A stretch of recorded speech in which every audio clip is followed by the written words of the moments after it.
Wednesday night. Oh, yeah. Hump day, hump night. It's Wednesday already. All right. How's everybody doing? You got your door open. 80 degrees, man. Time to put the air back on. Yeah, you're not kidding. 80 degrees. You're not kidding. It was even 83 in Reading today. I saw that on the news. Wow. Well, yeah, we don't live in like Alaska. I know, but you know how they always gotta like go crazy and say, how hot or cold it is in Reading or something. Okay. Yeah. Everybody doing well? We are. Everyone survived the election. We survived. We're here. We're here. Yeah. We're still alive. The show is still going strong, and we got a lot to go over tonight. So we probably should dig in and not mess around. Okay. Yeah. Although messing around is our forte. So yes, it is. We're pretty good at that. Yeah, Johnny, how's the fantasy going? You still got all those local votes counted? Oh yeah, everything's tabulated from the 13th district. We got the fantasy fantasy football going. We got it's all good because I'm back on top. I got Jen beat now. So. Oh, I see. We're in good shape there. I see. Yeah. We had a lot of changes though. You can see Rob Ozick jumped up there. Randy Bachman is right there, but Carolyn had a big jump this week, and she's right there, right behind her husband. So she's jumping big, and we even got who? Maybe else? one night they'll join the show. Maybe. That'll be interesting. That'll definitely be interesting. Because they are definitely competitive. I was talking to Carolyn when she was leaving for work or going home tonight. She was all happy that she jumped up this week. So that was good. Okay. And the good thing with the football, the hosts are winning. We're winning 1,847 to 1,627. So we're putting a little bit of a beat down on them right at the moment. So we like that one. Okay. So we'll skip over hockey right now. We'll go to basketball because hockey's not doing so well for us. But basketball fantasy, we got Lewis Monroe is on the top of the leaderboard there. Good old Lewis. Yeah. Good old Lewis. Yep. Scotty Black jumped up there, and Arthur Quay's up there. So we're doing some good things there with the. Hey, look at me on the leaderboard. Exactly, you're up there. Huh. Yep. How about that? Exactly. And then so for the basketball tour between the host and the viewers, we're up 28-25 to 27-82. So we got a little bit of a lead there after 2 weeks. And with the football, one thing I forgot to mention is it's already halfway over the fantasy football with the regular season part of it being we're going into week 10 now. So it's crazy how the fantasy football is just flying through. And so we'll give a little bit of love for the fantasy hockey part as well for them. But we got Jack's back on top for the fantasy hockey. We got Adam there in second place, Kevin Burgess. Tony's jumped up there, and Johnny Mann and Brian Rooney. So we got some hockey knowledge up there on the top there. So yes, the fantasy hockey started there, Shawnee. No, the NBA. The NBA there, Shawnee. The NBA. Yep. Yeah. But so it's moving well, the fantasy hockey or all the fantasy sports. The viewers in hockey have a 551 point lead to 549. So it's a close match, but okay. So yeah, we just needed a couple more saves by our goalie, and we would have been right on top. Is Anthony awake over there? Is he with us? Or is he, he's with us. I'm with you. Yeah. So I don't like when he goes that way, and You don't like when you go that way. Sorry, I'm just trying to. Whatever that means. what's so good on TV? Nothing. There's nothing on TV. There's nothing on TV anymore. All those channels, and you got nothing, huh? Nothing. No. Well, 8 o'clock you got something because they're having a double sing off tonight, right? What? What's that show you guys? Masked Singer? Yeah, it's a double whammy tonight, right? Oh, I don't know. Okay, sure. It's been off for a I while. mean, yeah, it was off last week. It's Because a of double the World elimination. It's a What's a double double elimination. Yeah, see, Is that what happens when you guys watch a lot of Fox 29? when we pay attention. I just was Masked Singer. That's all I've been seeing now since the commercials went away. No, I guess they got to fill it now with something. Something. All right, Johnny, are you good with your football, basketball, and hockey fantasy? We are. We're doing well. Everybody's following up with their comments and responding for injured All right, players. so I got a lot of questions tonight, and question number one is for you, John. All right. How many hours in the week? Just give me an approximate number. I don't need you to dig out your paperwork and start counting. How many hours a week do you think you put in with these 3 different fantasy games we got going on? Well, it all depends. It's probably about maybe 4 hours. 4 hours depends. For each or total? No, for all 3. Okay. For the most part. I mean, unless there's a lot of injuries, like we've had a couple like big injuries, especially in the football one. If you get a guy that's one of the majority leaders, because I know you spend a lot of time going back and forth with people, offering to take out a guy, replace a guy, right? So on and so forth. So yeah, that part takes a little while. So depending on how the weeks go, that could take 3 or 4 hours itself as well. Depending on I got you. Okay. For the most part, it's not too bad as long as there's not a lot of injuries going on. Okay. All right. So. All right. Very cool. But yeah, with the spreadsheets, it makes it a lot faster. Right. No, understand. No, you do a great job. So I'll get you the extra large Snickers bar. There you go. 7-Eleven has a dollar special going on. So there you go. There you go. Gotta love that. Yeah. All right. Moving right along. I guess since the Sixers are the only Philly team playing tonight, it behoove us to maybe show them some love. Can we do that? If we have to. If you have to. If we have to. I knew that was going to be a difficult answer to get. But anyway. It was a close game Monday. Well, you got Paul George back.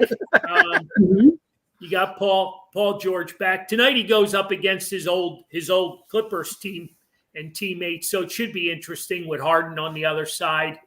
But I mean, there's no sugarcoating this whole Joel Embiid thing with him and Marcus Hayes getting into it. So I guess Embiid's back. Well, I guess technically they made him available tonight so that he could start his suspension. Start his 3-game suspension. Does that make sense? That's the way that's going. Yeah. So. Yeah. I mean, it was it wasn't handled, I guess, properly by Embiid. Pushing him, but for Marcus to write the stuff and bring up his deceased brother, and I mean, I got you. I totally understand, and I guess me being the senior person in the room, we've seen a lot of our Philly teams because let's face it, we all follow the Philly sports teams, and there's been a lot of that over the years. Where players don't get along with the press, the media. Right. There's been some issues. We just had that recently. What, last year was it with Castellanos and the reporter? There's been a lot. I mean, you go back to 2008 with Charlie and Howard Eskin. Howard Eskin. You can go back. Schmidt never got along with the media. Right. There was always a lot of issues there, and it just seems like, I don't know. Did we catch Joel in a bad moment? Did we catch? Was it right for Marcus to do what he did? I don't really. Maybe I'm in the minority on this one, but I didn't really have a problem with what Marcus wrote. I mean, he was I think alluding to the fact that we've heard season after season that Joel is maturing and it's important for him to leave a legacy behind for his son, Arthur. Yeah, I don't know that it did much for the article to say whether or not who Arthur was named after, but as a journalist, it just adds some context to it. I didn't know until I saw that article that Arthur was named after Joel Embiid's deceased brother. I think that's not something that I knew. I think he was trying to make an analogy, which he didn't need to because the point was there anyway. Yeah, I don't know that he needed to say who Arthur was named after, but he was trying to make a point of season after season, we hear that, Joel Embiid is getting more mature. He's finally figured it out. The most important thing to him is being a father to Arthur, which I don't see anything wrong with that. I think the biggest problem is somebody finally called out Joel Embiid and he made it personal. Right. Yeah. And Joel Embiid didn't handle that well. Right. He brought his son into it, which seems, like he said, to be a very big sticking point with Joel. And that's fine. Most parents are, very protective of their kids. So I get that. But he made it personal. And the attack wasn't just Joel Embiid isn't a great basketball player. It was Joel Embiid isn't a great basketball player, and he's claiming to try to leave a legacy for his son. But what legacy is that going to be? I think that's what set him over the edge. First off, Joel Embiid is a 1,000,000% wrong in this situation. Number one, be professional. Mm-hmm. Pull the guy to the side. He's immature. He's always been immature. You don't push a reporter. That's number one. Number two, the guy's right. He's like a joke, Joel Embiid. He's ridiculous. He's very immature. I mean, I don't understand how he could say that what he's done for the city, because he broke his face and he broke his knee and well, that's a whole other thing. You get paid $50 million. Other guys break their face, break their knee. Maybe if you weren't so out of shape and lazy, you wouldn't have a broken face. He is an absolute. Well, that's a whole another issue that doesn't have anything to do with Marcus. That came but it after does, the shoving. It was before the shoving because Marcus wasn't there at that particular He's time. obviously already fired up. He's fired up because people are mad at him and they're not in love with him anymore. Well, you know what, buddy? Buck up and figure out how to play because you stink and people are tired of you. That's it. And guess what? What he said. Here's a good suspension. Maybe for 3 games, suspend you and make you play 3 games. How about that? Right. Because you know what's going to happen. The first I knew we'd get them fired up. Because the whole thing is Tuesday's the first game of the first back-to-back that the Sixers have this year. So he's going to play Tuesday because he has to, because it's the playoff tournament or the in-season tournament game. That starts for the Sixers on Tuesday. Got it. Which is against the Knicks, which is his game coming back, and then he'll be off the next day because he's not playing back-to-back games. So again, he'll end up being hurt somewhat during the game, so he can kind of sit out that game. I just don't understand how he could blame it on the city and the fans.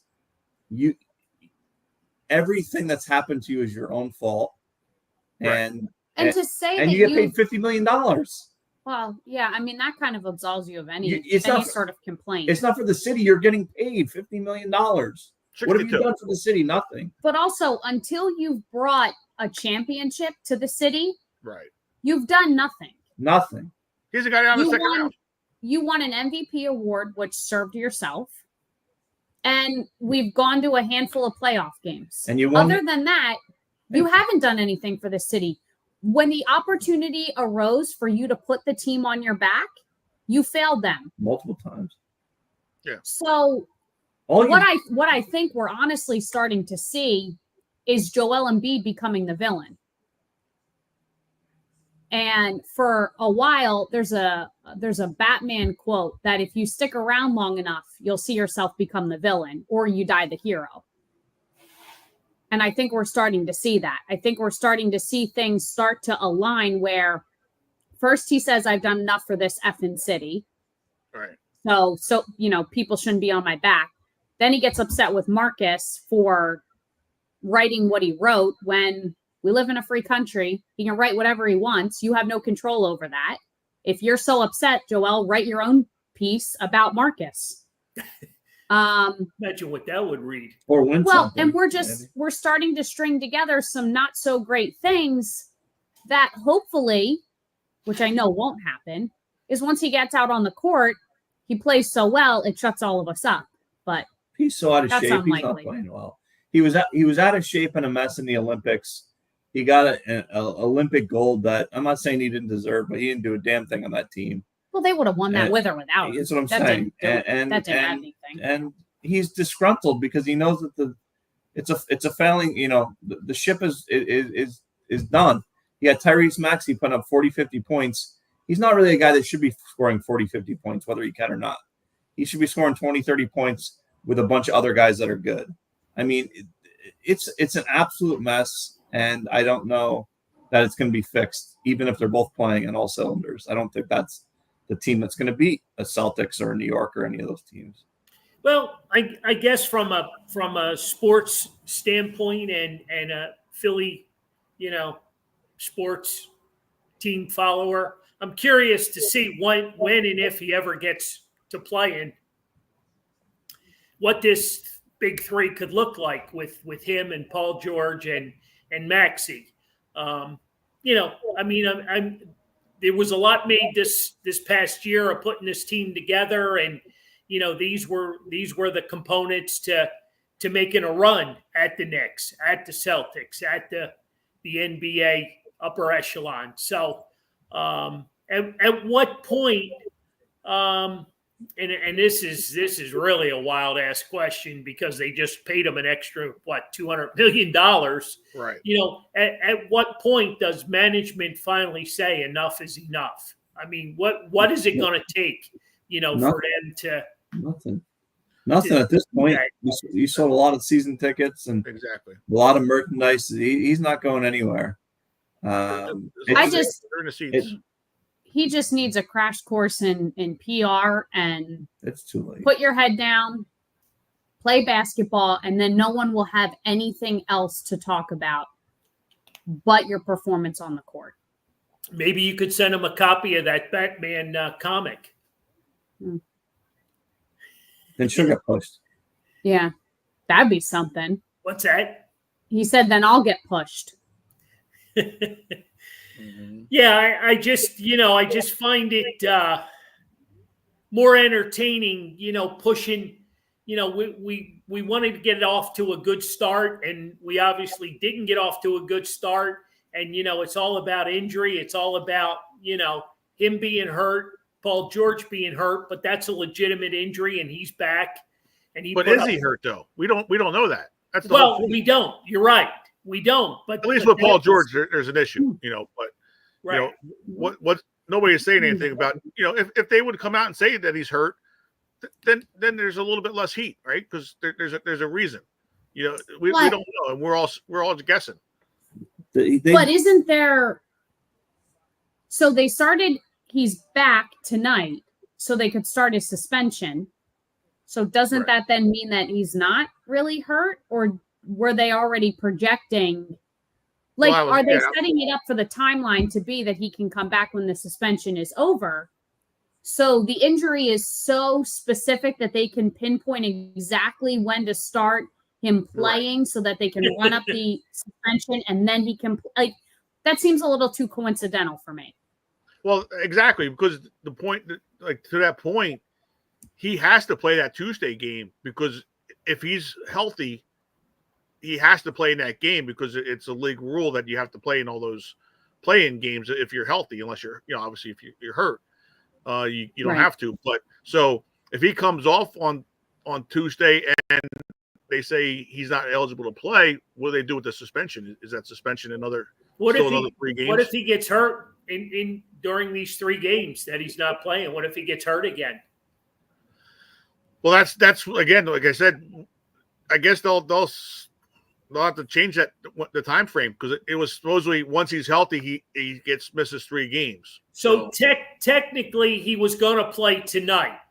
That's what they're saying. But the Sixers never made that announcement. Correct. They never made an announcement that he was coming back. They only made the announcement that he was coming back and his suspension was going to start tonight. Exactly. So that's bullshit anyway. Right. Yeah. Yeah, something just seems a little fishy there. The Sixers are a mess. Yes. They have no spokesperson. they horrible. I mean, why would you give that guy that much money? What has he proven to give that much money?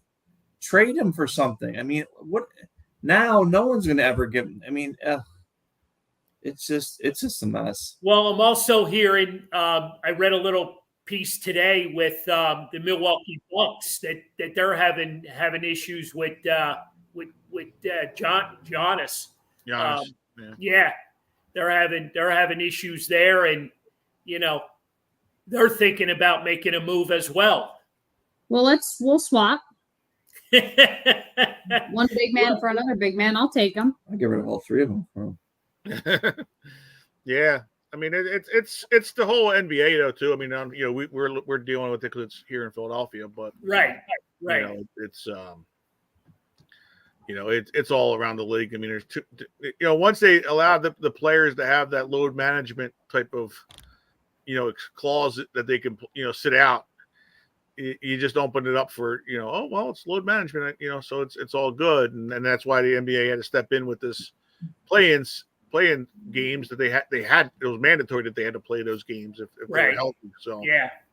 All right. Yeah, well, it's crazy. Plus it's all TV revenue, right? Because that's why the Sixers got investigated, for Game 1, because it was a national TV game that they didn't have Embiid there and that kind of stuff. So yeah, it's all fishy.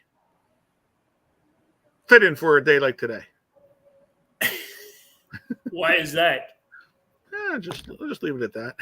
Well, here's what I'll say. Unless there's some massive change, which I don't know would be, the Sixers have absolutely no chance. None. Well, exactly. No, I mean, because they don't have any depth other than the 3 guys. You can see it right now. It looks bad. You see, you see guys like Drummond play hard. I'm not knocking the guys that are there. They're just not good enough to win. And if he's going to be playing throughout the regular season 40 games as a starter, he's not going to be ready for the playoffs to do what he's supposed to do, be coming off the bench, giving us 10 minutes. I think they're just trying to milk the last couple of years of Joel, make as many tickets as they can, and start over, which is not what you were told 10 years ago. So right, yeah, and it's going to be another 5 years. But you know what? The whole thing is, it's all a facade anyway, because look at all the injuries that Embiid has. It wasn't because he's, a guy fell on him. He falls on the ground and then somebody lands on his knee, or he gets an elbow from his own teammate, Mikal Fultz, to begin with, to break his face. And then, during the playoffs, he got, injured. Sitting out all these games isn't going to guarantee that he's going to be healthy when it comes to playoff time. He can sit out all these games, and then game 1 of the playoffs, he's hurt, and it's not going to matter. Well, we're also making this on the assumption they're even making the playoffs. They're not. Putting the issues of Joel Embiid aside, the team stinks. Well, that's what we talked about last week. That I don't know that they do make the playoffs this year. Yeah, so I don't see how they do. And that's almost impossible not to do in the NBA. But it's well, if the Sixers have taught us anything, they're capable of the impossible. Right. Yep, 100%. No, it's true. 100%. Yep, that's for sure. Well, since Jack's on the board, we could talk a little Flyers hockey if you'd like, because he's probably got some good insight, and maybe he knows what's going on there, because I'm not quite sure anybody else in the city knows what's going on. I mean, it's a good young squad, but they must be that building. it could very well be. Yeah, There must be something in that building. it could be. Something in the water. There's a team, with injuries are mounting. They don't have a goalie. They're struggling. But I have to give them credit. They fought hard last night. Sure. They fought hard, but they're just missing. It's growing pains, but we haven't won a Stanley Cup in 50 years, so there's more growing pains. Yeah. So, I guess coming off of last year, potentially, just missing the playoffs.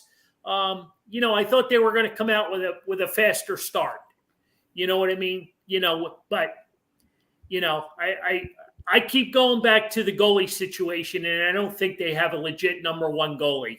Right. And I think until they can secure one, and I don't know how you do it now.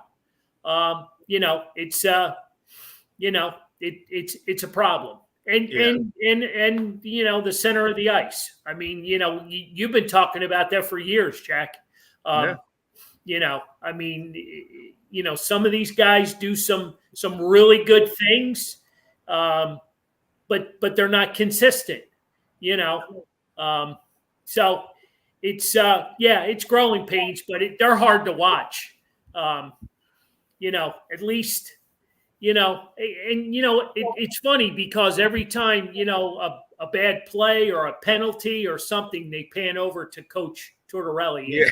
And, you gotta put up with that ugly face, and that's just, that just tears me apart. I'm like, dude, nobody wants to see you. Right.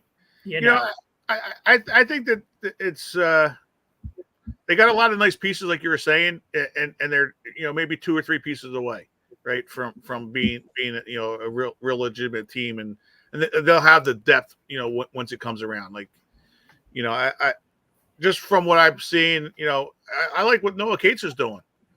Cates is doing well. Playing steady. He's always getting in the way, and he goes into corners. He's not afraid to get dirty. He's not afraid to go in there and stir it up.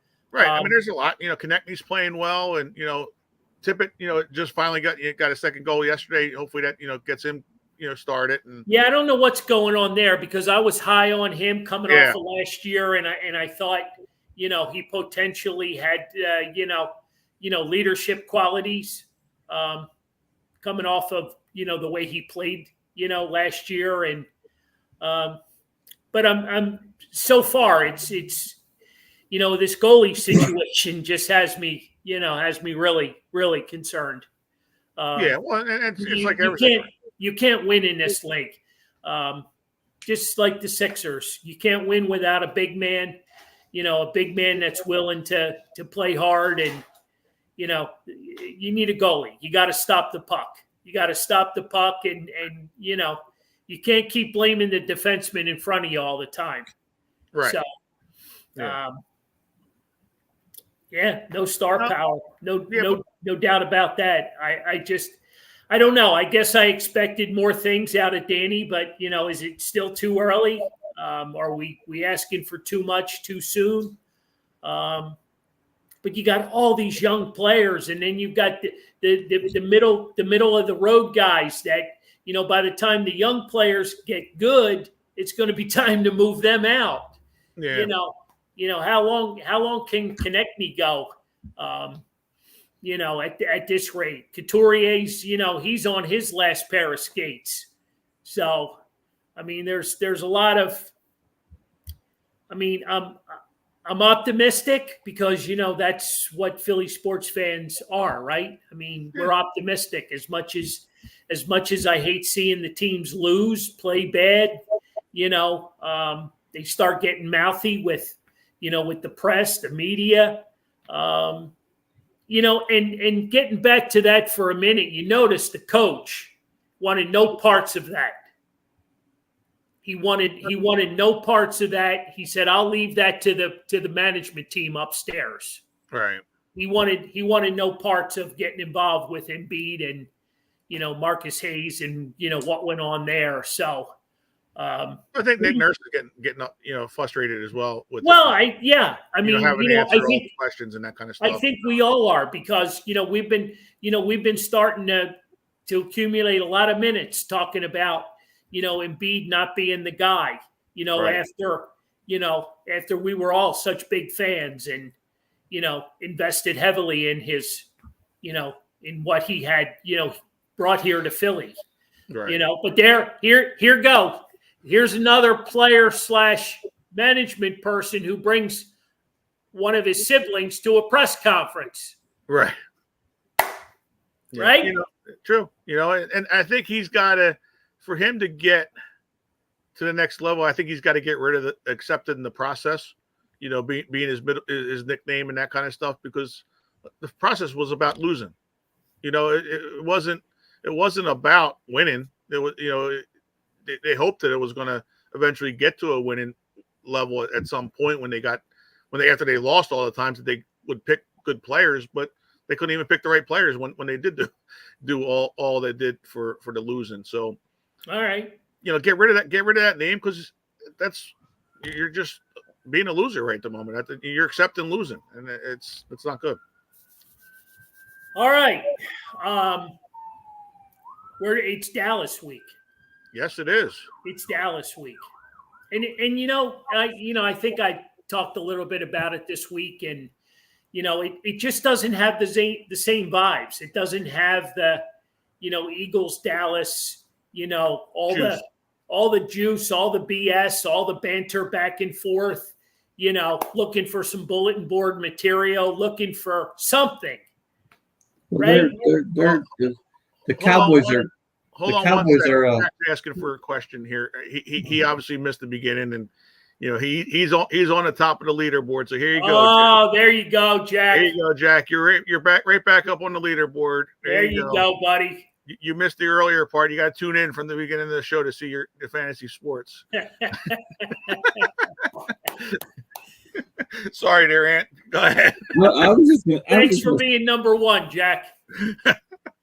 I was just going to say that, the Cowboys played horrendous, and the Eagles, barely scraped one out. So I don't know that there's much confidence on either side. Now, I guess the Eagles haven't.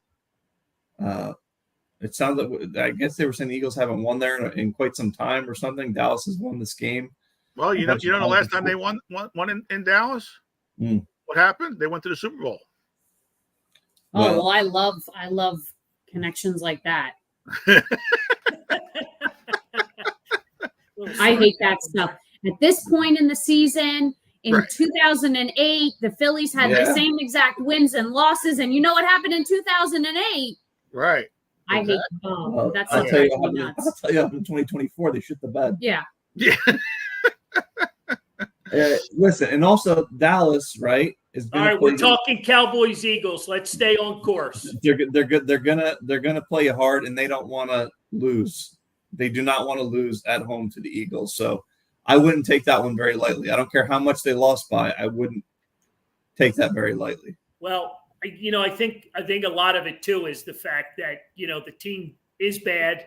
They have the ultimate list of injured players, star players. So I think that presents a lot, and you're not going to get much juice from Dallas, when they don't stand, a big chance. So, but that's when they come up and bite you, though.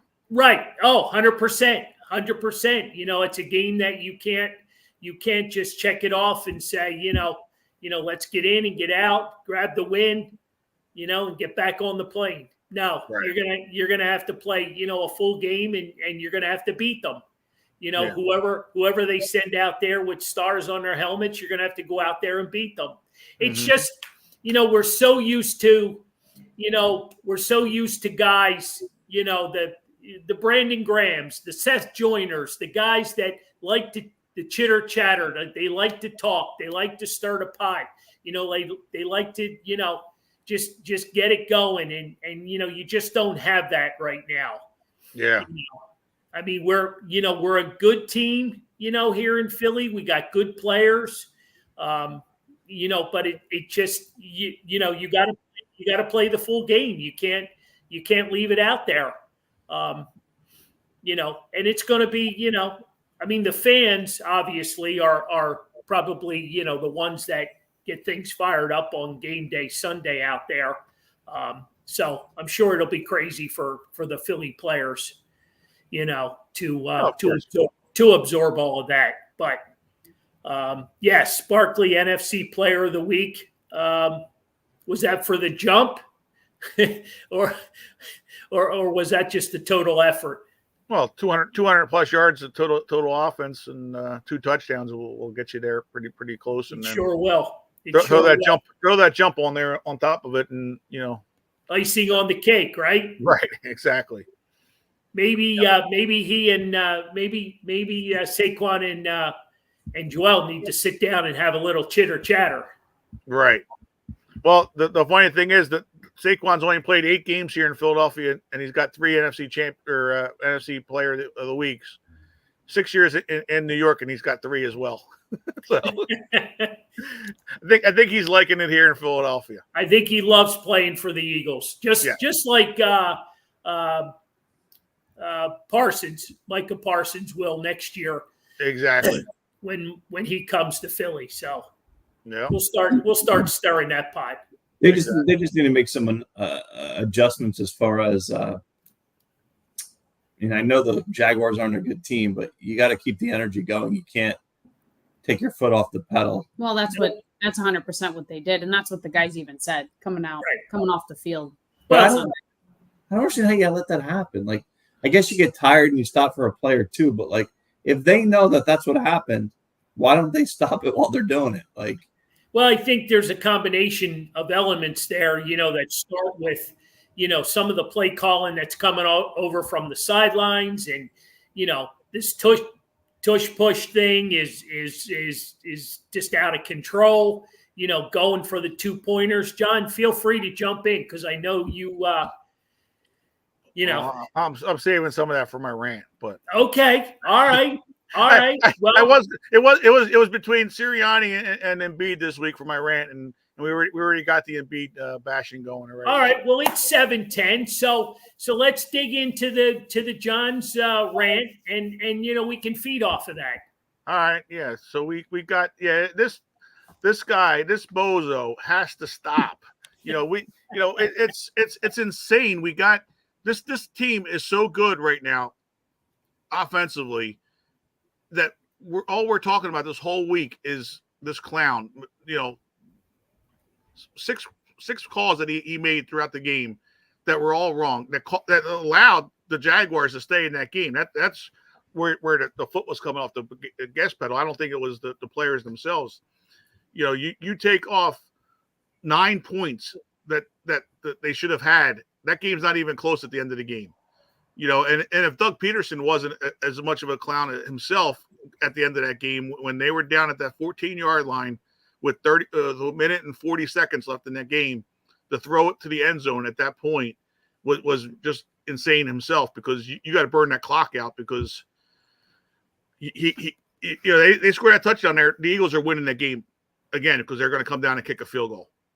They'll get a field goal out of that with less than with 2 minutes there almost in there with their 2-minute offense. They'll get down and get a field goal and win that game. So we got lucky there. Nakobe Dean, great play. I've been on him a lot. Not playing good pass coverage, but he made a nice play. But that was also a terrible pass, because you see the slow pictures. That ball is about 6 feet where it shouldn't have been, and Nakobe Dean was the only player that could catch it, and the offensive player wasn't even close. But that's another story. But six plays. This is going to hurt you in a game where maybe the Cowboys game, the Ravens game, God forbid a playoff game. You're going up against a team, and he's making these calls. Because I got to show how big my balls are. No, it's not what you're supposed to do, because they're sitting on Howie's desk already. I told you that already. So it's not. It's yeah, Johnny. Not to cut you off, but I think that's what he's trying to do. Lauren was getting upset about it the other day, right, and I wasn't justifying what he's doing. I was just trying to explain he's got this wanting to be accepted mentality. Okay. Yep. So what he wants to do is let's go for 2 and be the big bad guy. Well, guess what happens? If you don't make that, if you make it, they'll love you. Right. When you miss it consistently, they think you're an asshole. Yeah. And he was forced to do it the 3rd time because he fucked up the first 2 times. Right. So that's it. I think you're gonna get us kicked off the internet. No, you're not. What I'm saying is, I think it's all his fault. Mm-hmm. I think he wants to be accepted in Philadelphia. Exactly. And he thinks making the big play is the only way to do it when you should really not do that unless you have to. He's that little kid that needs to be all the attention to him. It's like he got the attention taken away because it's not his offense, right? You got Kellen Moore running the offense. You got Fangio doing the defensive coordinator, so he's there twiddling his thumbs all week because he's got nothing to do except for make these calls that are costing potentially costing a game. And like you said, yeah, it's nice if they work, but it's learn the game, like, because that wasn't the game to be putting those plays out there, right? I mean, you had that game, you were up 16-0 right before half, should have been 17. If you kick the field goal, you're up 3 scores. Jacksonville's not even going to be ready to play at all in the second half, and whether or not Barkley actually fumbled, who knows? But you get a stupid play like that. Now the game's close, right? Because you left all these points on the board. He passes up on a 35-yard field goal, earlier with Jake Elliott, and then right at the end of the game, yeah, I get it. You're up 5 points. I get it, but you're kicking a 57-yard field goal now when you haven't had the guy kick a field goal all day long. Here, go out there, Jake, kick a 57-yard field goal to make it an 8-point game. And we were texting during the game. I'm like, you got to punt it deep and let the defense go, win the game, because if you miss that field goal, you're giving them the ball at midfield. They already have all the momentum in the game. They should have won if they had any kind of a good team. They would have lost that game because of that. And it's frustrating because this team can be so good, and all we keep talking about is this clown every week doing something stupid to get the attention, from taking it away from the team. And I think you start seeing it a little bit of that with Jalen Hurts in his post game conference interviews. He's getting frustrated, and he's starting to be a little bit like Embiid, getting aggravated, with the media as well. Yeah, because the questions are stupid, right? You know what I mean? And they're trying to justify some of the play calling. You know what I mean? And is that rightfully the right question for him? Well, right. Yeah, because what he's going to say, yeah, my coach is an idiot, like me. Like, right. He can't say that. Whether as much as that smirk will tell you, right. Exactly. It's just it's just not a good. It's a good thing they played a bad team, because like you said, if that was a good team, you probably were coming away with a loss. Right. And there was a couple games, like, I mean, you lost the Falcons game that way. You goofed around. You missed a couple you didn't kick a couple field goals earlier in that game, but when you knew it was a low scoring game at that point. Yeah, I know we've talked about it a lot this week already, John. And do you think he's making all those calls on his own? Be honest. No, he's not. It's coming. A lot of that's coming from up above as well, because they want to. It's all analytic driven. It's the whole thing, and because they kicked the field goal to make it a 17-point game. Right. First. Then they had the penalty on that thing. So now we're at the 1-yard line. So yeah, let's go for 2. Well, what's the difference between 17 and 18 at that point in the game? It's still a 3-score game. It's not a big deal. So, and like I said, it just keeps if you keep scoring, you're hurting the other team. Oh, for sure. Yeah. But if you're leaving points out there on the board and they stop you and you're giving them the momentum, like, hey guys, we're still in this game. And it's also a little bit sign of a disrespect, I think, a little bit as well, like that you're running the game up. You're going for 2 when you're up, going to be basically 3 scores, and you want to run it in for a 2-point thing. Just take your points and go. Let's turn the page on that a little bit and look at the what the offense has been able to do, and they've been missing some pieces, right? They have, yeah. When's the last time they were 100% healthy? I think game 1 against Green Bay, right? That was it. Right. And, and then they ended up getting hurt, in that game. So it was only the first half. Yeah. So everybody practiced today. Goddard practiced. AJ practiced. Well, Devontae had a little bit of a little hamstring, issue, but it was just sitting out resting. It was a maintenance day. Yeah, him and Jalen, but it was a maintenance day for them. But right. I mean, the point being, how good can this team? Let's not include the coach, because that's a whole other conversation. How good can this team really be with these new coordinators and just the things that they're doing? I mean, you look at Vic Fangio and you look the way he's. I know over the years, the offensive line coach got a lot of love, for grooming his guys and bringing these guys along. And I think Fangio's doing the same thing on defense.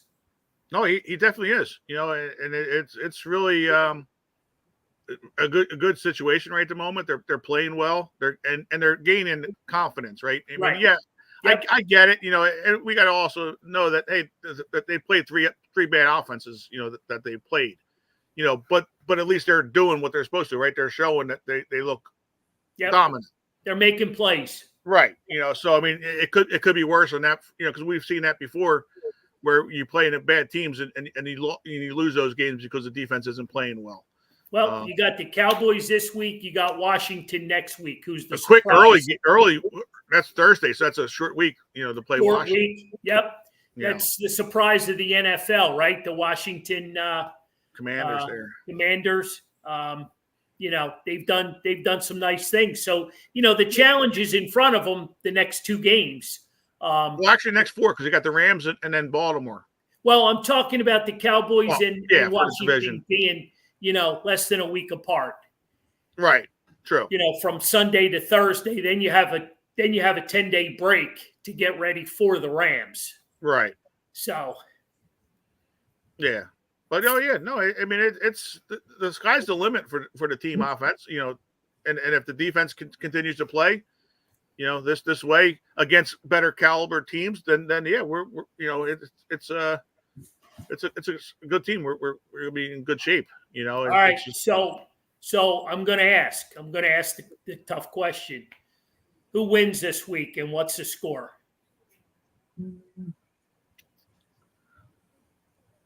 Oh, of course, the Eagles are going to win. That's. So you got the money. I'd expect nothing else. Ben DiNucci's not going to beat. He's not beating us. Is that who? I thought it was Cooper. Cooper Rush, right? I'm sorry. Yeah, Cooper Rush. I thought that's who was going to start the game. But anyway, either way, you got the Eagles winning. You got them covering the 7. Yeah, I'm thinking they'll win like 27-10. Okay, I like it. Lauren, you got the Eagles winning?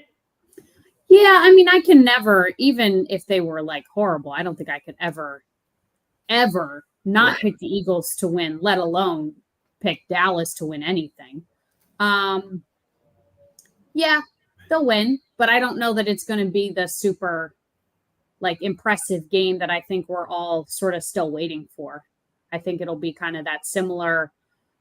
You take a big deep breath when it's over, like we have this whole season. So maybe like a 21-17. They'll let them, similar to Jacksonville, they'll let them back in at the last second and make you nervous like they always do, but they'll find a way to win. And I guess that's what the good teams do. But I don't know. They're just not that convincing team I think we'd all hoped for this year. They're not there yet, right? No. But they're at least moving in the right direction. Yeah, for sure. Anthony, what are you thinking? I don't feel very confident. If they win, I feel like they're gonna squeak one out, and they've been in their own way half the time. So this isn't a game where the Cowboys are gonna come in and wreck them. It's gonna be a game where the Eagles are gonna mess up 4 times, 5 times, but so they're gonna beat themselves. Yeah, and again, the Cowboys do not want to lose to the Eagles, especially after losing so horribly last week. And at home. Yeah, this is going to be a close game. If the Eagles didn't win, I wouldn't be surprised. That's all I'm saying. Interesting. Yeah, Certainly. I got with all the injuries that the Cowboys have, I'm leaning towards a double-digit win. Maybe two touchdowns. I expected nothing less, Dad. Absolutely. You got to bring the juice. You got to bring the energy. That's right. You got 100-0.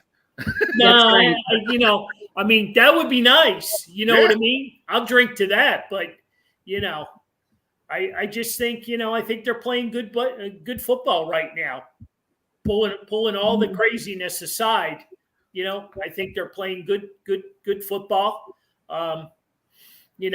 Question I have for you, John. You're the football expert here. Why is the punter being used on kickoffs rather than Jake Elliott, the place kicker? What's the deal there? Is he just a stronger leg? That's a great question. I have no idea. Because it's not because it's a stronger leg, because Jake's kicking into the end zone a lot as well in the past. My thoughts. Is it the new rule? No, it's not.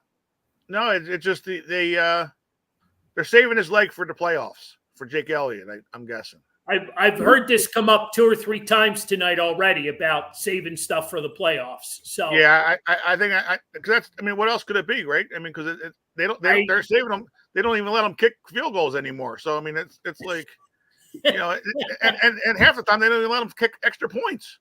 So I mean, it's. So I don't know if Sirianni doesn't have him in his fantasy league and he doesn't want to have him score all these points in fantasy football or what, but like it doesn't make any sense. I don't get it. I have to readjust my squad because I had them. Right.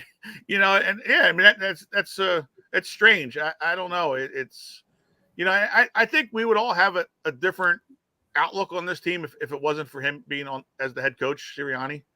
I really do, because this team is really good. But we also know that he's such a bozo that something's going to happen that's going to, hurt this team in the long run because Bite your tongue. John, do you think that they're a better team than they're letting on and they're just being mismanaged? Oh yeah. From him. Yes, absolutely. Yes. Okay. Yeah. I really do. He's sort of holding them back. Oh, he's definitely holding them back. Yes. Okay. Because I think he has to show that like Anthony says that he's worthy of why he's got there, being a head coach, and he's making all these calls, going for it on 4th down, the tush pushes, like you said, and they were stopped, and now it's like, oh well, now instead of doing the tush push, now we're gonna roll out and do a pass and lose 10 yards on a play or whatever, and he's trying to outsmart himself even again, type of thing. And all right, that's why, like I said, I mean, look at the way it was. I mean, it was 22-0 at the time, and it could have been what, probably at that point, it could have probably been close to 30-0, right? And the game's not even in question, and then we're here looking at a whole different outlook of the way we're looking at this team. Like, oh shit, they just put 30 points up on the Jaguars, and the defense held them to nothing. And then, but no, we let them hang around, and questionable fumble, call. Yeah, that was a terrible call. Yeah, I mean, but I don't know. The guy gets a little fingertip. You've seen that happen all the time. No, I understand that, but I'm saying I just think even not that if it was not the Eagles, even I still think it's a ticky tack, like right. Call, like because right. I mean he tripped more over his offensive lineman, and that kind of stuff. But all right, they're getting a little bit oversensitive with that kind of stuff, protecting the offense. But I mean, but that's not here or there. I mean, but even still, I mean, it's just something stupid that happens in a football game, and you're letting them hang around because you didn't have the points on the board. Yeah, I mean, if we were up 30-0 and that happens, you don't care, right? Because they score a touchdown and it's 30-7, big deal. Yep. And all right. I think it's time for Lauren's segment. What do you guys think? There you go. Have you been mulling over one of your really cool questions? Yeah. So I'm going to preface this by saying this has nothing to do with the candidates from yesterday, but it is a presidential question. So I don't want to hear about either candidate. But the question is, if you had to pick one Philadelphia athlete to be the president of the United States, who would you pick? Current athlete? No, doesn't matter. Current. They just have to be alive, obviously. So, who's going first? Because I don't want to steal anyone's thunder. Okay. Yeah, I think it's a pretty obvious thing with Jason Kelce. Okay. What is the office? President. Oof. In light of his after Penn State little snafu there, Johnny? Yeah, that president can't be thrown. That little punk ass deserved that, by the way. So no, okay. I'm not saying that he didn't, but as a president, I don't think you can behave in such manner. I would love to see a president do that. Hey, I think the kid even. I think they said if I heard it right, that the kid even pushed him or something. If I'm not mistaken. Yeah, he tried to. All right, I'm going with my choice. Are you ready? Is it Bernie Perrant? From West Virginia and the booth of the Philadelphia Phillies, John Kruk. Oh, I like it. I like it. I think, I just think he's got that fire, he's got that sarcasm, he's got that fever pitch, and he brings it all the time. You know what I mean? Brings it all the time. Yeah. Charles So Barkley's we got Kelce, we got Kruk, we got two That's Ks. terrible. That's terrible. And Joe Stinger's got Charles Barkley. That's terrible. You know what? It's another good one. I'm just joking because the way is he. Yeah. Eric wants Hank. Yeah. No, not really. Not really. You put in like Steve Carlton. We'll say something wacky. Let's just make it wacky as ever. Well, yeah, but he's got to be on alcohol. All right. I'm sure that's pretty common. We could find some. Yeah, I'm sure that's a common. Yeah, I mean, I was gonna say John Kruk as well, but you know what's funny? I really couldn't think of somebody that came to mind, and I don't know if that's a good thing or a bad thing. I was thinking before all that, I was thinking like a Brandon Graham. He seems like a man of the people. He's everywhere. He doesn't say anything bad. Mm-hmm. He smiles and does a good job. He's hugging babies, kissing babies. He's he's out that's there. That's a safe running. Anybody from the Phillies? Not that team. Like the current. I'm sorry, not obviously you pick Kruk, but if they had won, you could certainly have picked Brandon Marsh. Because they love him. Okay. They absolutely love him. But with them not winning, I mean, I don't. Yeah. I can't go down that road. And I have to say, in light of our recent signing with him, LaShawn McCoy, he's quite the people person. He's matured quite a bit. I enjoyed that signing with him a lot more than I thought I was going to. So Right. very Yeah. much a man of the people, loud, you know, Yeah. in your face, but like also a good sport. Oh yeah. I mean, At least he looked around before he dropped a couple F-bombs. Right. Yeah. Well, you know, it's nice to be respectful. You know, but it was, and I like the little piece you put up, the little picture with the kid. You know, he scored a touchdown in flag football. That was very cool. That was very. And I mean, without missing a beat, he's just like, "Well, let's see it." And then you know, the dad was so excited to get his phone out and show Sean that. Very so cool. But so we is got there anybody that comes? Is there anybody that comes to mind that shouldn't be? Joel Embiid. Mike Schmidt, not our Mike Schmidt, the Mike Schmidt should not be president. Okay.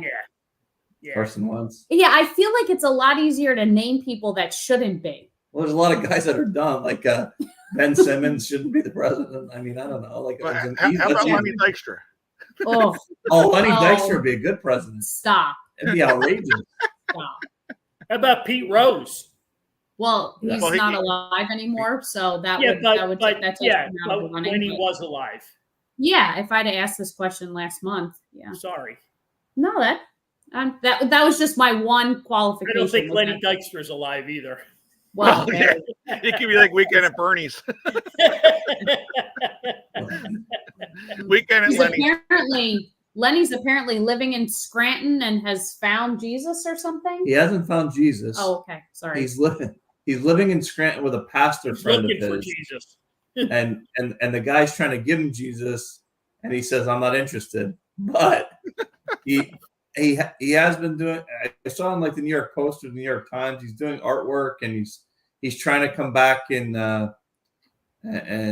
put together like boxing matches or something. I don't know, but I feel like Scranton's probably a good place to stay out of the limelight. And if you are going to get yourself together, you know, you're not in New York or Philadelphia. Probably can't get into as much trouble. The article you sent me, was he not homeless? And that's where they placed him. Yeah. With this. He was homeless for his friend who's a minister. That's where he's from, Scranton. So that's where his apartment is. And listen, I hope the best for him. Hopefully he's getting better. Whether you find religion or not, hopefully he's getting it together. From the quotes, it definitely sounds like Lenny's still being Lenny. I don't know that he's doing outrageous things like drugs and that, but he's not like caving into the normal things of what you should do, like get a job. He's coming up with schemes and plans and stuff that Lenny normally does. So, well, I'm hearing that he can't even do signings anymore. Well, then he's going to be in trouble because how else is he making money? I mean, signings are pretty much it. Yeah. That's a great question, Lauren. That's another good one that you can chalk up. Well, and I appreciate everybody playing along and not getting, too political. So to be honest with you, I was going to post it yesterday on the Carl's Cards page as like on election day, but you can't trust the internet. So, and I didn't feel like monitoring the post all day. So I just want to have a little fun with it. And I thought this might be the right space where, people Absolutely. would still remain respectful. So. Very good. Yeah. No Phillies talk tonight. Unfortunately, there's not much going on. So hopefully, maybe the hot stove will kick on. And I know there's been a couple of trades. There's been a couple of things, couple of moves, but nothing too major. No. But Anthony told me the Pirates are going to get Juan Soto. I didn't say that. I said that there's a way that they could get Juan Soto, but that's not going to happen either. But it's not it is impossible. How would you like to be Juan Soto and have to make a decision as to? We know where the decision's being made. The way of the world, right? He's going to play in L.A., Boston, or New York. I mean, there's no other place. That's the scam organization. I mean, well, he's certainly not going to Kansas City. See, I'm thinking Philadelphia, to be honest. Oh, And the only not reason this again, John. Not this again. No, I know, but see, did you see the thing where?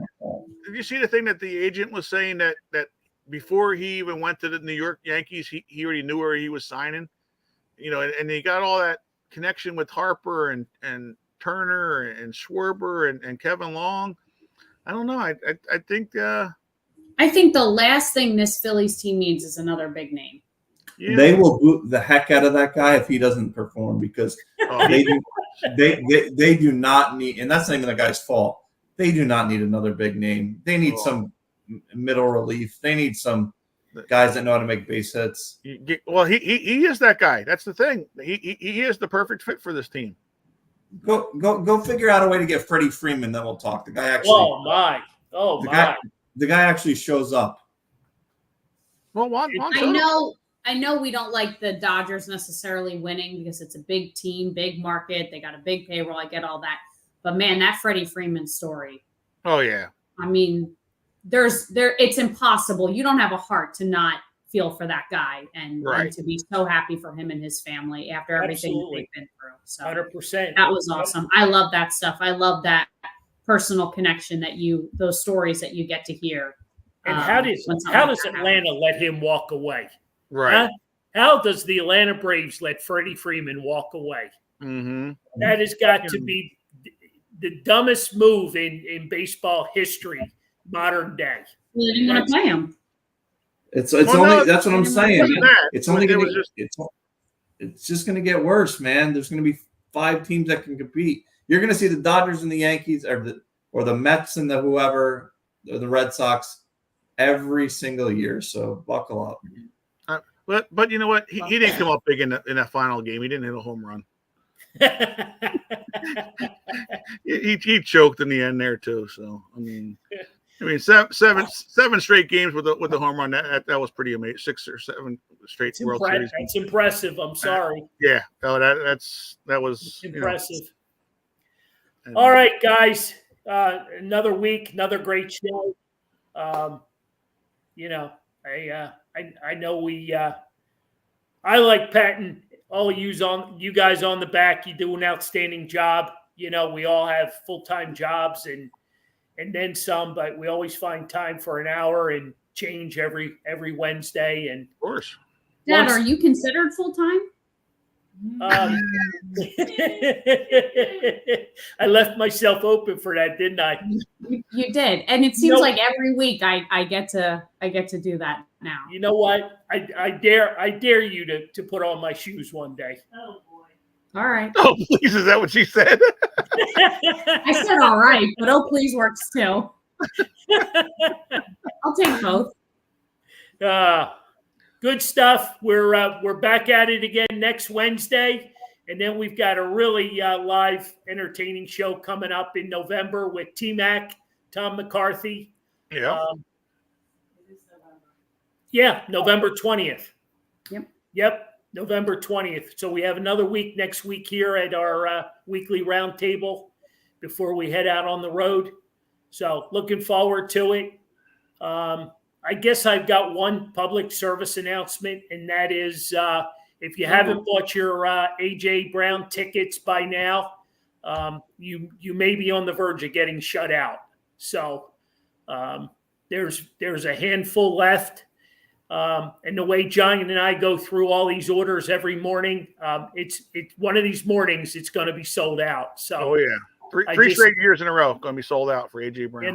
I just want to put that PSA out there for everybody, and we're looking forward to November 16th. So we got a busy November and December, and that doesn't even include the holidays. Nope. So you had talked about drinking at the Eagles game. We talking about the Sunday game. We're gonna be at the Buffalo Wild Wings. Come on out and join us in King of Prussia. Yep. To help with the Eagles autism. Yep. With Ben. So come on out. It's from 2 to 8. We'll see you guys there. There'll be a lot of activities. Ben's a very popular fella. I didn't realize he was on the Ellen show, and he's been, Price is Right. wasn't it? As He well. was. He was on The Price is Right as well, and on Ellen. Yeah. Yep. He's all over the place. So I'm looking forward to hanging out with him. And then we got the Eagles, Dallas, and see what Buffalo Wild Wings King of Prussia is all about. Exactly. Yeah. Yep. See you Second floor of the there. mall. So the Second floor of the mall, Aaron. the crew's going to be there, right? Yeah. Oh yeah. Very We'll be good. there. Yep. Very good. All right. With all that being said, thanks to everybody for joining us tonight. We always appreciate you hanging out with us. So with all that, Johnny, have a great day off tomorrow. Yep. Jen's birthday tomorrow, so we'll be. Happy birthday, Oh. Jen. Had I known, I would have sung.